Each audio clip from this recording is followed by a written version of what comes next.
വയനാട് ചുരത്തിന്റെ ടോപ്പ്. വയനാട് ചുരമല്ല, സോറി, താമരശ്ശേരി ചുരം. കഴിഞ്ഞ ഒരു ചേട്ടന്റെ മരിച്ച ബോഡി അങ്ങോട്ട് വയ്യായിക ഒന്നും നോക്കില്ല ഗൈസ്. ചിക്കു വയനാട് പോവാമെന്ന് വിളിച്ചപ്പോൾ തന്നെ ഞാൻ അങ്ങ് ചാടി ഇറങ്ങി.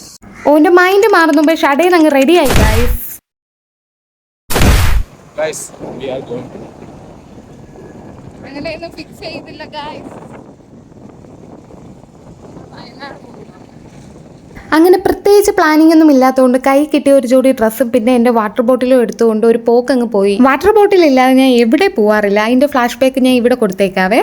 എനിക്കെല്ലാവരോടും ഒരേ ഒരു കാര്യമേ പറയാനുള്ളൂ, എല്ലാവരും വെള്ളം കുടിക്കുക ഗൈസ്. അത്രയ്ക്ക് വേദന ഞാൻ അനുഭവിച്ചായിരുന്നു അന്നത്തെ ദിവസം. അതൊന്നും പറഞ്ഞ് ഞാൻ ആരെയും നെഗറ്റീവ് അടുപ്പിക്കുന്നില്ല. അത് കഴിഞ്ഞ് നമ്മൾ നേരെ പെട്രോൾ പമ്പിലോട്ട് വിടുകയാണ്. പെട്രോളൊക്കെ അടിച്ച് കഴിഞ്ഞിട്ട് നമ്മൾ നേരെ യാത്ര തിരിക്കുകയാണ്. ഓൻ്റെ തറവാട് വീട് വയനാട് ആയതുകൊണ്ട് എന്നെ അവന് കുട്ടിക്കാലത്ത് നടന്ന ഒരുപാട് സ്റ്റോറീസ് എന്നോട് പറയാനുണ്ടായിരുന്നു ഗൈസ്. അതെല്ലാം ഞാൻ ആകാംക്ഷയോടെ കേട്ടിരിക്കുമായിരുന്നു. പണ്ട് സ്കൂളിൽ പഠിക്കുന്ന ടൈമിന് വെക്കേഷൻ ആവാൻ കാത്തിരിക്കുന്നതും അപ്പൂപ്പൻ്റെ അമ്മൂമ്മേരെ അടുത്ത് ഓടി വരുന്നതും കാര്യങ്ങളും ഒക്കെയാണ് പുള്ളി പറയുന്നത്. അവിടെ കസിൻസും എല്ലാവരും കൂടി അടിച്ച് പൊളിക്കുന്നതും പിന്നെ അവിടുത്തെ കൃഷിയും പിന്നെ അമ്മൂമ്മേരെ കൈവച്ചുണ്ടാക്കിയ ഫുഡും ക്ലൈമറ്റും ഒക്കെ ഒരു രക്ഷയില്ലെന്നാണ് പുള്ളി എപ്പോഴും പറയാറ്. അതൊരു പച്ചയായ സത്യമാണ് കേട്ടോ. ട്രിവാൻഡ്രത്തൊക്കെ എന്ത് ചൂടാണെന്ന് അറിയാവോ. ട്രിവാൻഡ്രം ടു വയനാട് എത്തിയപ്പോൾ തന്നെ വല്ലാത്ത വേരിയേഷനാണ് നമ്മുടെ വെതറിനുണ്ടായത്. അതൊക്കെ അവിടെ നിൽക്കട്ടെ. അപ്പോഴാണ് ഞാൻ ചിക്കുവിനോട് ചോദിച്ചത് ഈ ചുരത്തിൽ എന്താണ് ഇത്രയും ബ്ലോക്ക് എന്ന്. പണ്ട് 10th പഠിക്കുന്ന സമയത്ത് ഇതേപോലെ ഞാൻ ഒരു ടൂർ വന്നായിരുന്നു. അപ്പോൾ വയനാട് ചുരത്തിൽ ഭയങ്കര ബ്ലോക്ക് ആയിരുന്നു ഗൈസ്. എത്ര നേരം അവിടെ കിടന്നെന്നറിയാവോ ടൂറിസ്റ്റ് ബസ്സിൽ. പുള്ളിക്കാരെ ഇടയ്ക്കൊക്കെ ബസ്സും കൊണ്ടൊക്കെ വരുന്നതുകൊണ്ട് ഞാൻ ഇങ്ങനെ എൻ്റെ ഒരു ക്യൂരിയോസിറ്റി കാരണം ഞാൻ ചോദിച്ചായിരുന്നു. അപ്പോൾ പുള്ളിക്കാരൻ്റെ മറുപടിയാണ്,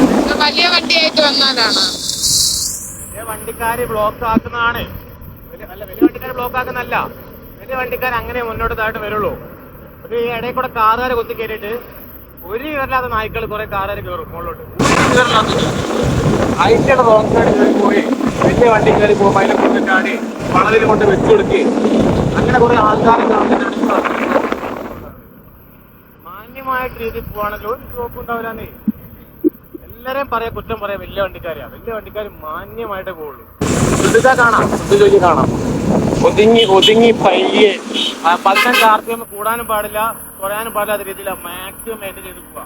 ഈ ചുരത്തിന്റെ മുകളിൽ മൈലേജ് കൊടുത്ത് പോകുന്ന വണ്ടിക്കാരാണ് കൂടുതലുള്ളത്. ഇങ്ങനെ ആലോചിച്ചു. അപ്പം കാറുകാർക്ക് അതിന്റെ ആവശ്യമില്ലാതെ ഈ വലിയ വണ്ടിക്കാർക്ക് അത്യാവശ്യം മൈലേജ് ഈ ചുരത്തിന്റെ മുകളിൽ മൈലേജ് കൊടുത്ത് പോകണമെങ്കിൽ ആലോചിച്ചു.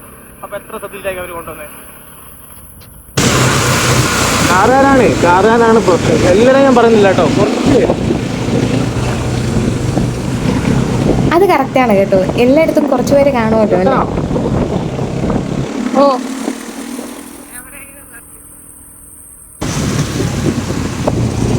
പോലീസ് വന്നാ ഭയങ്കര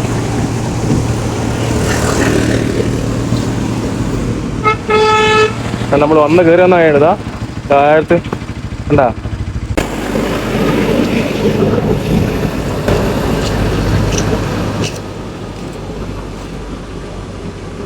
അങ്ങനെ കുറച്ചു നേരം ഇവിടെ നിർത്തിയിട്ട് ഫോട്ടോസൊക്കെ എടുക്കുകയായിരുന്നു.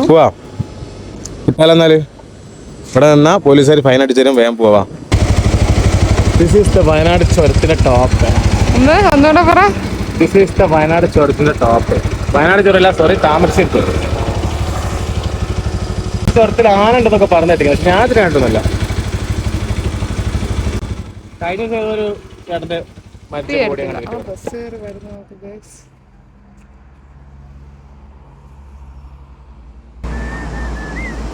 ആർഡർ അവിടെ കൂന്നേ. അങ്ങനെ വീണ്ടും കുറച്ച് ഫോട്ടോസ് എടുത്തിട്ടൊക്കെ ഹെൽമെറ്റൊക്കെ വെച്ച് തരുവാണ് ചിക്കു.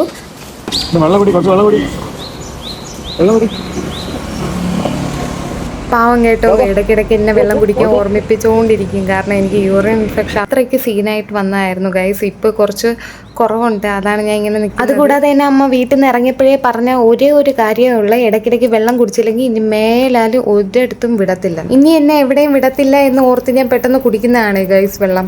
അതൊക്കെ കഴിഞ്ഞ് നമ്മൾ വീണ്ടും യാത്ര തിരിച്ചു. പോകുന്ന വഴിയിൽ ഒരുപാട് റിലേറ്റീവ്സിന്റെ വീടൊക്കെ കാണിച്ചു തരാന്നൊക്കെയാണ് പുള്ളിക്കാരൻ. അപ്പോഴത്തേക്കും വണ്ടിക്ക് എന്തോ ചെറിയ കംപ്ലൈന്റ് ആയിട്ട് അടുത്ത വർക്ക്ഷോപ്പിൽ കയറ്റി. അടുത്ത വീഡിയോ ആയിട്ട് വരുന്നത് വരെ എല്ലാവർക്കും ടാറ്റാ, ബൈ ബൈ. പിന്നെ ഒരു കാര്യം പറയാൻ വിട്ടുപോയി. എല്ലാവർക്കും വീഡിയോ ഇഷ്ടപ്പെട്ടിട്ടുണ്ടെങ്കിൽ like, share and subscribe guys.